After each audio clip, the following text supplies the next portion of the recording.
देखिए, इस भर्ती को लेकर सबसे बड़ी अपडेट तो ये है कि इनके भर्ती नियम बदले गए हैं। आज नोटिफिकेशन हो गई है, शिक्षा सचिव राकेश कंवर की तरफ से ये नोटिफिकेशन हुई है।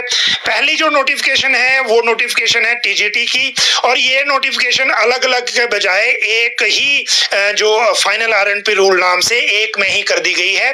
और एक में इसलिए की गई है क्योंकि जो इसमें जो कैटेगरीज दी गई हैं, देखिए इस भर्ती में 17 फरवरी की डेट से ये हुई है, और इस भर्ती में ये कर दिया गया है कि इन नियमों में संक्षिप्त नाम जो है इन नियमों का, मैं आपको इसका ड्राफ्ट पढ़ के बता दूं। इसका नाम कर दिया गया है कि elementary education Himachal Pradesh elementary education department trained graduate teacher arts non medical medical group C recruitment and promotion amendment rules 2025। ये 3 के लिए सिंगल है।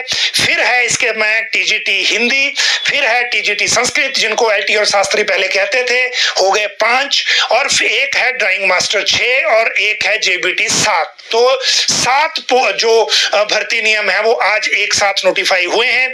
इसमें 2-3 चीजें आपको ध्यान देने वाली है। पहली बात जो है, इस टीजीटी में जो कोटा है एलडीआर का एसएमसी का, क्योंकि ये आरएनपी रूल चेंज हुए सिर्फ एसएमसी को एलडीआर कोटा देने के लिए। अब टीजीटी के भर्ती नियमों में 37.5% जो कोटा है वो होगा राज्य चयन आयोग के तहत भर्ती का, और ये होगी डायरेक्ट भर्ती।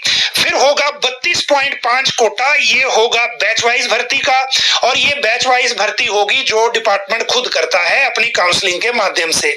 फिर होगा 5% कोटा एसएमसी एलडीआर के लिए, लिमिटेड डायरेक्टेड रिक्रूटमेंट के लिए, और लेकिन होगा सिर्फ उन टीचर्स के लिए जिनको 2012 की पॉलिसी के तहत भर्ती किया गया है, जिन्होंने 5 साल से ज्यादा का कार्यकाल लगाया है, और इनको maximum age for entering the in government service 45, उससे राहत होगी। मतलब इनकी एज 45 साल से ज्यादा हो तब भी इनको सर्विस में लिया जा सकेगा। तो ये एक शर्त इसमें ये होगी। फिर जो कोटा है, देखिए 37.5 डायरेक्ट है, 32.5 बैच वाइज है, 5% एसएमसी एलडीआर है, और 25% जो बचा वो है डायरेक्ट प्रमोशन वाला, जो प्रमोटीज का कोटा है वो। तो ये 100% हो गया, और इसको लागू किया जाएगा ड्राइंग मास्टर, जेबीटी और टीजीटी के लिए।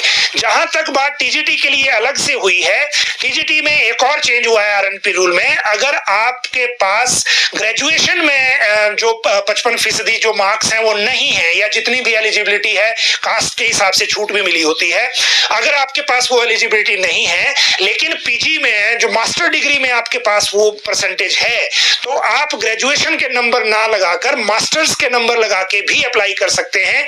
तो आप टीजीटी पोस्ट के लिए एलिजिबल हो जाएंगे, बाकी जो नॉर्म्स हैं वो सेम रहेंगे। तो ये एक दूसरा चेंज है।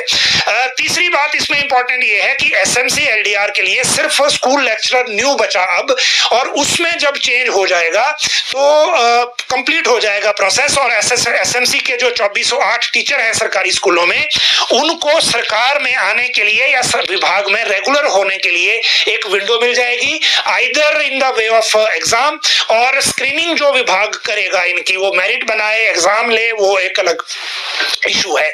लेकिन other than school lecturer new, क्योंकि स्कूल लेक्चरर न्यू में जो इनको कोटा मिलेगा वो डायरेक्ट से मिलेगा, क्योंकि लेक्चरर की भर्ती में आइदर डायरेक्ट कोटा है 50% और 50% प्रमोशन है, वहां बैच वाइज नहीं है।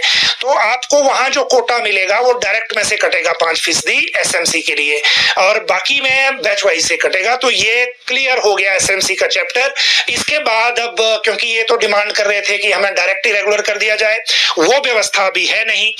लेकिन जो अभी तक हमारे सामने चेंज हुए आरएनपी रूल आज, इनके बारे में आप विस्तार से कल अखबार में भी देख सकते हैं खबर, और ताकि आपको इसकी सूचना मिल जाए। दूसरी